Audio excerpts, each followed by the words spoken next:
Assalamualaikum warahmatullahi wabarakatuh. Perkenalkan, saya Den Rahmat Yana Putra, NIM 214031104. Ya, saya di sini sebagai moderator dari kelompok 9, dan kelompok 9 akan membahas tentang pelaksanaan perjanjian prestasi dan wan prestasi.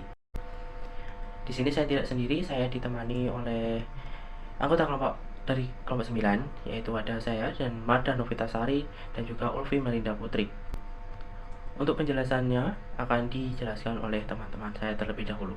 Baik, saya persilahkan. Baik, saya Ulfi Melinda Putri dengan NIM 214031109. Materi yang pertama akan saya bacakan yakni perjanjian prestasi. Prestasi atau yang dalam bahasa Inggris disebut juga dengan performance, yang artinya suatu pelaksanaan hal-hal dalam suatu perjanjian oleh pihak yang mengikatkan untuk itu atau sesuatu yang wajib dipenuhi dalam suatu perjanjian. Dengan kata lain, prestasi adalah objek perikatan. Adapun sifat-sifat prestasi yang tercantum dalam pasal 1320 KUH Perdata ayat 3, yang pertama, barang atau perbuatannya harus sudah ditentukan. Maksudnya, prestasi itu mungkin dipenuhi oleh debitur secara wajar dengan segala usahanya. Yang kedua, harus diperbolehkan atau halal. Maksudnya, tidak bertentangan dengan agama dan undang-undang. Yang ketiga, harus ada manfaat bagi debitur. Artinya, kreditur dapat menggunakan dan memanfaatkannya. Wujud prestasi menurut ketentuan pasal 1234 KUHP DT ada 3 kemungkinan wujud prestasi. Yang pertama adalah memberikan sesuatu. Artinya menyerahkan suatu kekuasaan atau suatu benda dari debitur kepada kreditur. Sebagai contoh dari perikatan adalah jual beli. Asal diingat bahwa kewajiban untuk memberikan sesuatu tidak harus berupa penyerahan untuk dimiliki oleh penerima, tetapi termasuk juga di dalam kewajiban orang yang menyerahkan atau menyewakan objek sewa kepada penyewa. Yang kedua adalah berbuat sesuatu, yang artinya debitur wajib melakukan perbuatan tertentu yang telah ditetapkan dalam perikatan, misalnya melakukan perbuatan berupa membangun gedung. Yang ketiga, tidak berbuat sesuatu, yang artinya debitur tidak melakukan perbuatan yang telah ditetapkan dalam perikatan. Misalnya, debitur tidak boleh melakukan aktivitas berjualan selama perikatan berlangsung. Jika perbuatan debitur berlawanan, maka ia bertanggung jawab karena telah melanggar. Adapun sifat-sifat prestasi, sebagai objek perikatan, prestasi memiliki sifat-sifat tertentu agar ketentuan yang tertuang dalam suatu perikatan dapat dengan sepenuhnya dilaksanakan. Yang pertama, sesuatu yang sudah tertentu atau dapat ditentukan. Dengan demikian, perbuatan debitur telah sesuai dengan ketentuan atau perbuatan yang telah ditentukan. Yang kedua, sesuatu yang mungkin dapat dilakukan oleh debitur. Artinya, perbuatan yang dilakukan oleh debitur sangat wajar dan mudah untuk dilakukan. Apabila prestasi harus dilakukan oleh debitur merupakan sesuatu yang tidak mungkin atau tidak wajar, perikatan tersebut dapat batal. Yang ketiga adalah sesuatu yang diperbolehkan oleh undang-undang ataupun agama. Maksudnya, prestasi yang haram dan bertentangan dengan kesusilaan adalah prestasi yang batal. Yang keempat, sesuatu yang memberikan manfaat untuk kreditur, manfaat dalam arti zat maupun sifat, dan dapat diambil hasilnya.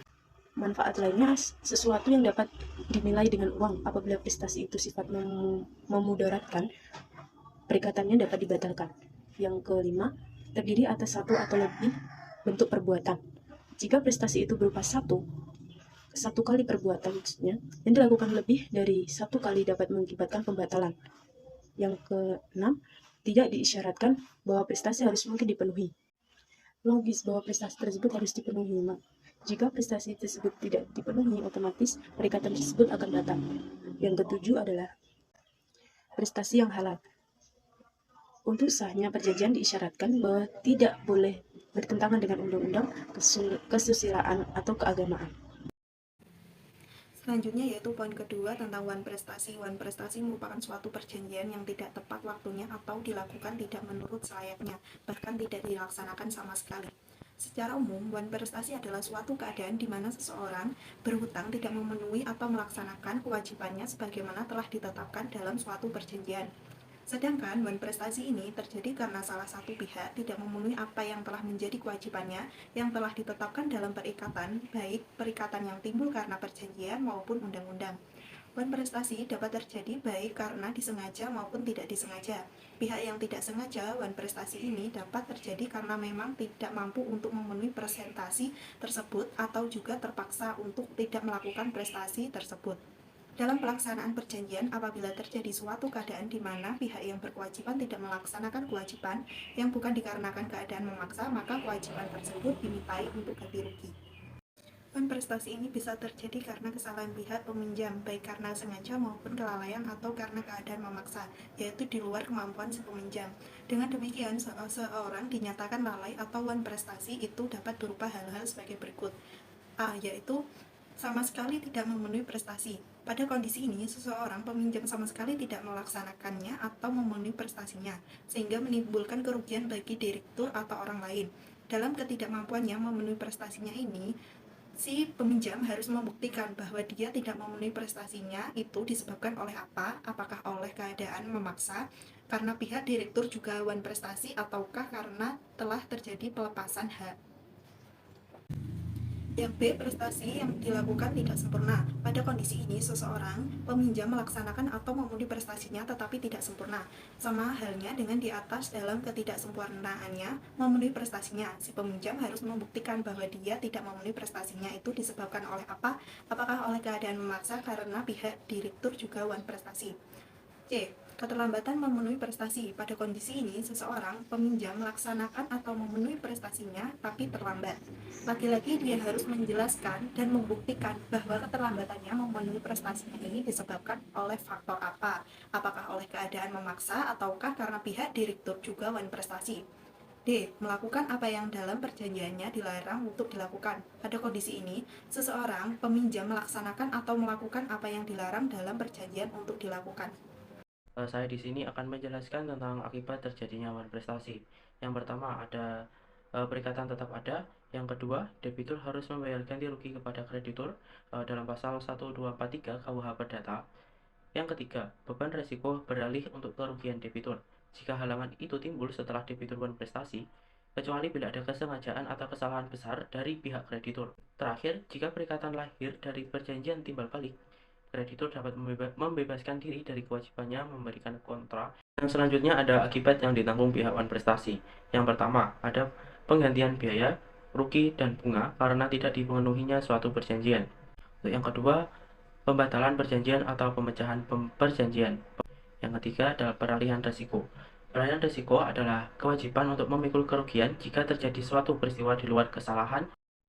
Undang-undang menentukan bahwa kerugian yang harus dibayarkan oleh debitur kepada kreditur sebagai akibat dari prestasi adalah sebagai berikut. Yang pertama, kerugian yang dapat diduga ketika perjanjian dibuat. Menurut pasal 1247 KUH Perdata, debitur hanya diwajibkan membayar ganti kerugian yang nyata atau sedianya harus dapat diduga sewaktu perjanjian dibuat. Kedua, kerugian sebagai akibat langsung dari prestasi. Menurut pasal 1248 KUH Perdata, jika tidak dipenuhinya perjanjian itu disebabkan oleh tipu daya debitur, pembayaran ganti kerugian sekedar mengenai kerugian yang diterita oleh kreditur dan keuntungan yang hilang baginya.